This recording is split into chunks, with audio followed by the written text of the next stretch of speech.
Okay, so today is Wednesday, and we are talking again to Shelley from Diversion Green about what we can do in terms of our compost. And if you have a compost bin in your garden, and what top tips we have for you for what can go in it and how that's going to work. So, Shelley, what are your thoughts on this if you have a garden and what to put in your compost bin?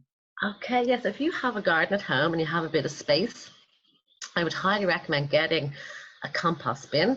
So it's most of them are standard size of 330 litres. It's a black compost bin. It has a lid on the top and it has a chute on the bottom where you can remove the compost. So if you have a space, definitely try and get into it. Now, I've got 5 top tips for you today. So if you're going to have a compost in your back garden, try to keep it in a shady spot, because when we do get into better weather and it's a bit sunny, and if it gets too hot, it can attract a lot of flies and it kind of affects how it breaks down. So to have it in a shady spot is my first top tip. And then it's very important to balance out your garden green and browns and your kitchen green and browns. So what I mean by that is from your kitchen, you have all your peelings, your coffee grounds, your tea bags, all your fruit and veg. And then every time you do a drop out your compost, you should put in some garden waste. So maybe some garden green and browns. So I just think it's important. What happens is a lot of people just sometimes put in all kitchen waste or all garden waste. And if you just put in kitchen waste, it can get sludgy and it's hard to break down, and it can attract vermin like maybe some mice or flies, and it can create a smell, and we don't want that, especially in the summer. Or if you just put in garden waste, it can be too dry, so you get like a woody kind of compost. So you need to bring everything together. So it's a good balance of, it's all like layering it up. So a layer from your kitchen, a layer from your garden, and so on. And if you have some leaves at home, some brown leaves, you can pop in some leaves as well. So I also think the compost always needs moisture and air. So every now and again, you can leave the lid off to get a little bit of rain into it. Not all the time, just now and again, and a little bit of air as well. And then I would also recommend not putting in too much grass. A lot of people are starting to cut their grass at the moment. What happens if you put a pile of grass in, it creates a blanket, and it's like nearly like it suffocates your compost, so you can't get enough air. So you think of your compost, all the worms are in there, there's creepy crawlies, there's slugs, there's all sorts of little things moving around. So if you put in the grass, it creates a bit of a blanket and there's not enough air. And if you want to put in grass just a little bit, I'd be very careful about putting in weeds, especially if you want to use your compost to grow food or recirculate it around your garden. So that's my 4 tips for you there. And my last tip is to be patient when making your compost.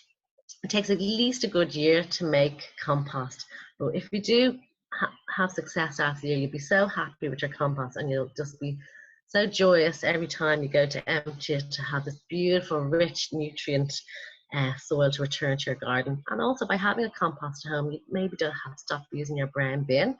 So I'd like people to think about like their kitchen waste and garden waste as a resource. It's actually not a waste. So I like to call them like your garden green and brown resources and your kitchen green and brown resources. So yeah, so it's like creating a full circle method in your house and garden. So nothing is going out in a bin, and the other thing is you're not putting any food then into your black bin or your brown bin. You're using it for yourself. So they're my 5 tips for home composting. That's okay. great. That's brilliant.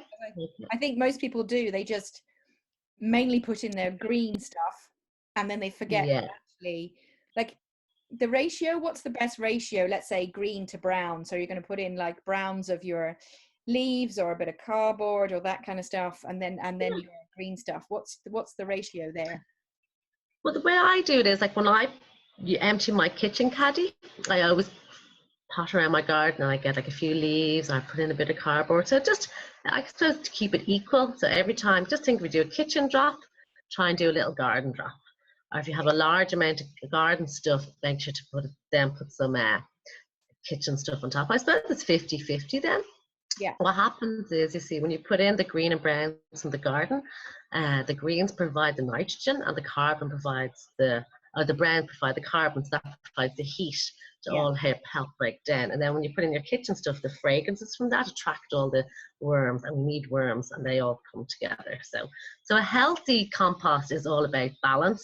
I'd say equal ratios of green and browns from the kitchen and garden. So yeah. That's great. So look, I have this is my kitchen caddy. I have no Oh, very nice. what's in Yeah. it today, but we'll have a little Yeah. look. Okay, so what I have done, if you can see that, so I Yeah. line my compost bin with a bit of paper. That's actually Yeah. like oat. That's from my oats, so it's just Okay. regular Yeah. paper. And then I have like there's some flowers, and then I don't know if you see, there's probably like bananas. Probably can't see that, apple, Yeah. whatever. Yeah. And then I Yeah. normally, as I go, I layer in another bit of paper, so I'm sort of like pre-mixing Yeah. my stuff. Perfect. Yeah. And then as I go, Yeah. now I take it straight out and put it into the compost bin. Yeah. So that's a nice mixture there.